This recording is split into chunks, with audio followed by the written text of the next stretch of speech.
मैं चर्चा की शुरुआत शाकिब साहब, क्योंकि आप वहां पे हैं, संजीव चंद्रन साहब से आज सुबह ही मेरी इस पे चर्चा हम लोग एक बार कर चुके हैं, लेकिन आपसे जरा सबसे पहले ले लूं, क्या माहौल है, और जिसको कहते हैं ना कि एक कौन राजीव रंजन जी का एक कार्यक्रम आता है ना कि क्या है मामला क्या है कि माहौल क्या है, उनका एक अपना कार्यक्रम आता है, माहौल क्या है, क्या माहौल क्या है, तो जरा पहले ये बताइए कि माहौल क्या है।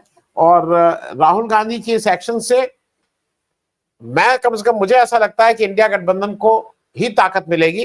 कुछ लोगों का ये भी है कि नहीं इससे तो थोड़ा आरजेडी में लालू जी गुस्सा हैं कि भाई कांग्रेस इतना क्यों कुछ कर रही है, इत्यादि इत्यादि।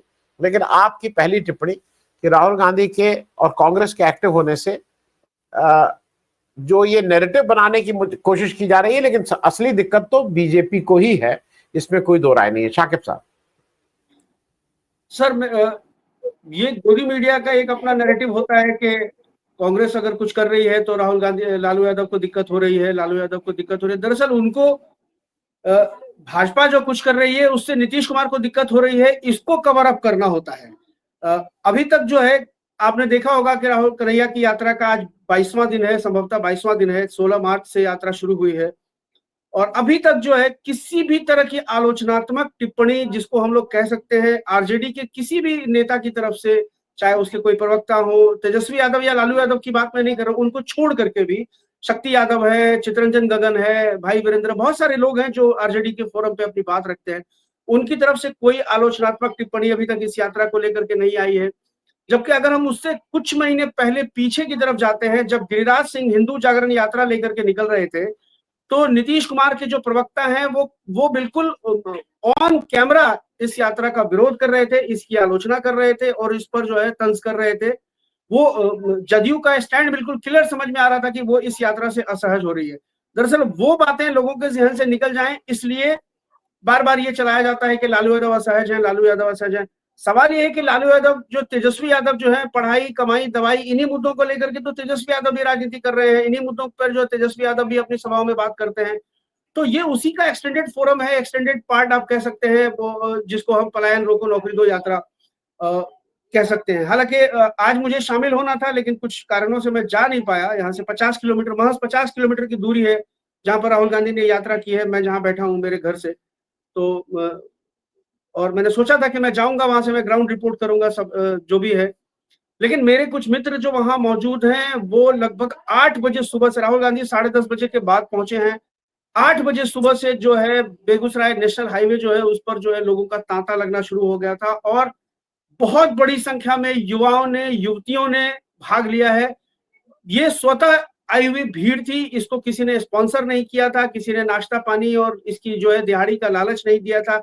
ये वो लोग थे जो नौजवान है, पेंडिंग भर्ती वाला जो नौजवान है, जो अग्निवीर योजना ला करके जिनकी पेंडिंग रोक दी गई है, उसका एक बड़ा तबका जो है आज इस यात्रा में शामिल हुआ है।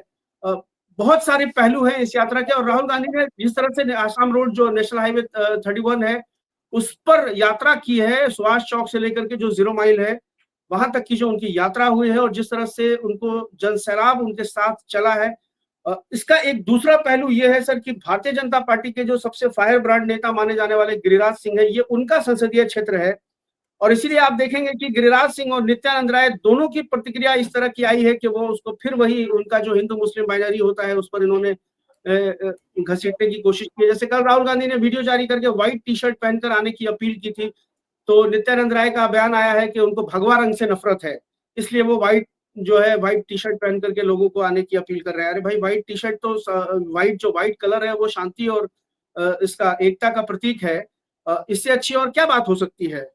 तो ये वही है कि भगवा उसको दिखाना है कि राहुल गांधी को भगवा से नफरत है, हिंदू विरोधी है राहुल गांधी, क्योंकि उनके पास और कुछ भी बचा हुआ नहीं है। वो दरअसल गिरिराज सिंह का जो बयान आया है कि वो अपना पलायन रोके, पहले वो कभी केरल चले जाते हैं, कभी कहीं चले जाते हैं। भाई आप भी तो कभी नवादा लड़ते हैं, कभी बेगूसराय आ जाते हैं, अभी फिर इस बार तो आपके बेगूसराय आने का चांस भी नहीं था, अभी फिर आप कहीं दोबारा कहीं चले जाएंगे 2029 के चुनाव में। तो ये तमाम बातें उनके पास कहने के लिए कुछ नहीं है, वो मुद्दे की बात नहीं कर पा रहे हैं। वो काउंटर करे मुद्दे को कि हाँ भाई हमने इतनी नौकरियां दी, फर्टिलाइजर में इतनी नौकरियां दी, वो राहुल गांधी जिस सड़क पर चल रहे हैं वो ऑयल रिफाइनरी टाउनशिप के सामने की सड़क है, वो खाद जो फर्टिलाइजर है वहां वो सड़क है, और उससे महज चंद किलोमीटर की दूरी पर बाटा की जो फैक्ट्री है, जो कई वर्षों से बंद पड़ी हुई है, मोकामा में जो बाटा की फैक्ट्री हुआ करती थी, उन तमाम जगहों पर वो पूरा एरिया जो है सर, जिसको आज इन्होंने कवर किया है राहुल गांधी ने, वो सिर्फ बेगूसराय नहीं है। बेगूसराय जो राजेंद्र पुल के बाद का एरिया है, जिसमें मुंगेर लोकसभा लगता है, ललन सिंह का जो एरिया है, जो हमारा एरिया है, हमारा जो लोकसभा क्षेत्र है, वो पूरा जो बिहार के उप मुख्यमंत्री विजय सिन्हा का इलाका कहा जाता है, लखीसराय, बड़ैया, मोकामा, टाल, ये वाला जो पूरा एरिया है, उस पूरे एरिया को कवर किया है राहुल गांधी ने। और निश्चित रूप से वहां से बड़ी संख्या में नौजवान जो है उधर से शामिल हुए हैं, और यही बातें इन लोगों को बर्दाश्त नहीं हो रही है। और तेजस्वी यादव को लेकर के या लालू जी को लेकर के जो नैरेटिव बनाने की कोशिश की जाती है, वो गोदी मीडिया का अपना एक डिक्टेटेड नैरेटिव है, उनको डिक्टेशन ही दी जाती है उस तरह से कि आप अब कल एक सा मैं देख रहा था, कल एक डिजिटल प्लेटफॉर्म पर चला रहा था, किसी ने चलाया हुआ था कि भाई तेजस्वी कांग्रेस ने अल्टीमेटम दे दिया है कि राजेश राम होंगे मुख्यमंत्री पद के उम्मीदवार, तभी हम साथ लड़ेंगे। तो अब ये इस तरह की खबरों की तो कोई बात ही नहीं की जा सकती ना, कोई प्लेटफॉर्म नहीं, कोई बेस नहीं।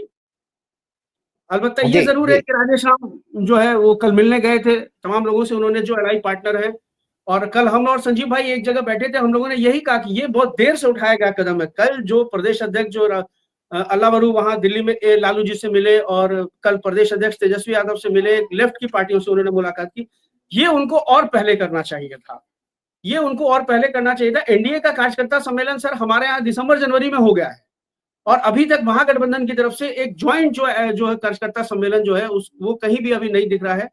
कल जो कुछ किया है इन्होंने, जो मूवमेंट हुआ है कांग्रेस की तरफ से पटना में, उसको थोड़ा और पहले होना चाहिए था। अगर और पहले होता तो और अच्छा संदेश आता। जी सर। शाकिब साहब, आप मुझे एक चीज ये बताइए, जो लार्जर क्वेश्चन ये है कि क्या आपको लगता है कि ये वाला जो बिहार का इलेक्शन है ज्यादा पोलराइज्ड होगा? जब पोलराइज्ड मैं बोल रहा हूं कि दो ध्रुवों में होगा, एनडीए वर्सेस इंडिया गठबंधन। जो बाकी प्लेयर्स हैं, जो कोई भी हो, चाहे वो पीके हो, चाहे एआईएमआईएम हो, चाहे अगर कोई इससे बाहर निकल के अपना एक अलग कुछ बनाने की कोशिश करता है, जो बिहार में कई बार कोशिश हुई है, वो आज ज्यादा इररिलेवेंट हो गए हैं, क्योंकि अब लोग या तो इस पक्ष में देंगे या इस पक्ष में देंगे। हो सकता है वो सारे वोट एनडीए के पक्ष में दे दे, मैं उसको नहीं, लेकिन ज्यादा पोलराइज हो गया है बिहार। शकीब साहब, मैं कह रहा हूं सर कि चुनाव सिर्फ और सिर्फ दो धुरी पे लड़ा जाएगा, एनडीए वर्सेस इंडिया। अब बीच में जो ये पीके या ओवैसी या इन जैसे और कोई भी प्लेयर आ जाए, उनके लिए स्कोप खत्म हो गया है, और वक्त बिल आने के बाद और ज्यादा स्कोप खत्म हो गया है। जो इन्होंने जेडीयू ने नीतीश जी ने वक्फ बिल का समर्थन किया है, उसके बाद किसी थर्ड प्लेयर के लिए स्कोप बिल्कुल ही खत्म हो गया है। वो थर्ड प्लेयर जो है वो अपना एक कोर वोट किसको मान के चल रहा था? मुसलमान को।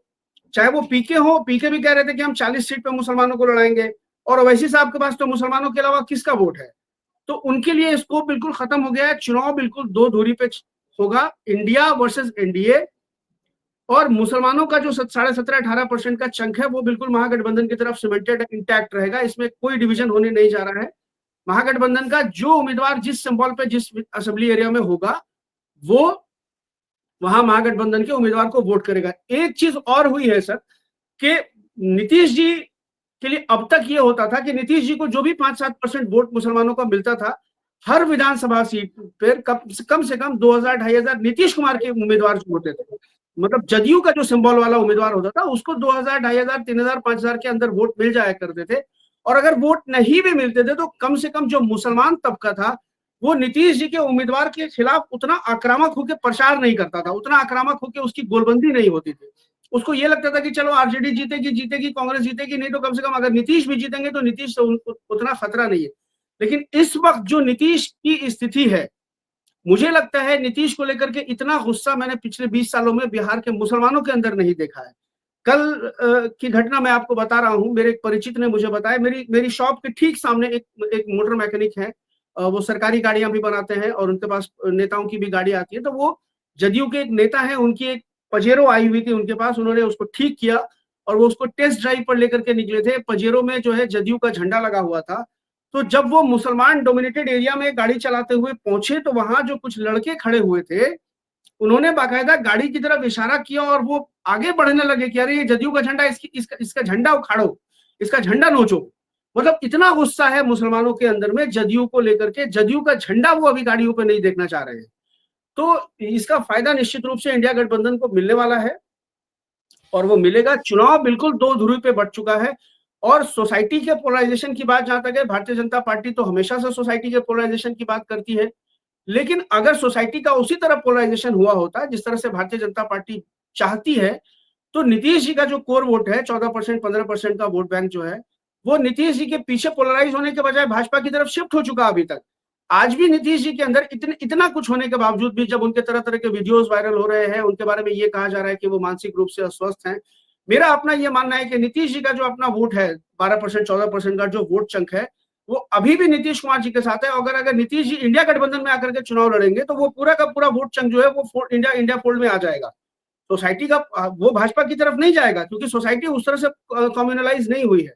हाँ, अलबत्ता बनाने की कोशिश जरूर होती है, ऐसे बयानों को जो है हवा जरूर दी जाती है कि भाई उनको लगे कि भाई सोसाइटी में एकदम से जहर भरा हुआ है और वो तमाम से। उत्तर प्रदेश जैसी स्थिति जो है वो नहीं है। हाँ, ये अलग बात है कि इनको मेहनत जो है इंडिया गठबंधन को, जो है राहुल गांधी को हो या तेजस्वी यादव हो या इंडिया गठबंधन में और जो अलाई पार्टनर्स आते हैं, कम्युनिस्ट तो खैर करते ही रहते हैं, तो उनको मेहनत जरूर जो है करनी पड़ेगी नैरेटिव सेट करने के लिए।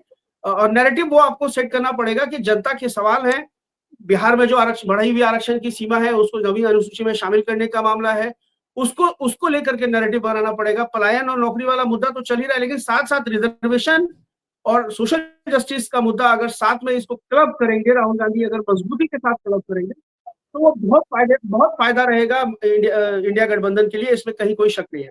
आज आप देखिए, और राहुल गांधी लगातार पिछले जो 100 दिनों के अंदर में, जो आज का ये तीसरा दौरा है राहुल गांधी का, उसमें उन्होंने जो महादलित वर्ग या ईबीसी वर्ग के अलग अलग सेक्ट है उनको जो है कांग्रेस के साथ जोड़ने की कोशिश की है। जैसे वो पहले आए थे तो उन्होंने जो है उसको दशरथ मांझी के बेटे को अपने साथ बुलाया, उनको बिठाया, उनको कांग्रेस में शामिल कराया। उसके बाद जब वो आए तो वो चौधरी जगलाल जो पासी समाज से आते हैं उनकी जयंती पे वो आए, और आज वो नोनिया समाज की जो बुद्ध नोनिया जो उनके नायक माने जाते हैं, नमक बनाते थे, वो चंपारण सत्याग्रह में उनका बड़ा रोल है, उनकी जयंती पर राहुल गांधी आए हैं। तो ये नोनिया जो है ये बिहार में अभी तक ईबीसी वर्ग में आता है सरकारी तौर पर, और लगभग इसकी आबादी में 2 से 2.5% के बीच में है। तो इन छोटी छोटी जो बिरादरियां हैं उनको जोड़ने की कोशिश कर रहे हैं। अगर ये सोशल इंजीनियरिंग राहुल गांधी करने में कामयाब हो जाते हैं तो निश्चित रूप से रिजल्ट बहुत अच्छा आने वाला है इंडिया गठबंधन के पक्ष में। जी, क्योंकि एक सबसे बड़ी चीज ये है कि जो पिछड़ा वर्ग है, जो दलित वर्ग है, वो भाजपा पे भरोसा नहीं कर पाता है। उसको लगता है कि भाजपा अगर पावर में आएगी तो उसका आरक्षण चला जाएगा, चीजें प्राइवेटाइज होने लगेगी, ये तमाम बातें हैं, नीचे तक हैं ये बातें। लेकिन वो नीतीश कुमार के अम्ब्रेला में या चिराग पासवान के साथ चूंकि वो बने हुए हैं, इसलिए वो उनके पीछे वो चला जाता है। एब्सोल्यूट भाजपा को मैंडेट देने से वो अभी भी डरता है। जी सर।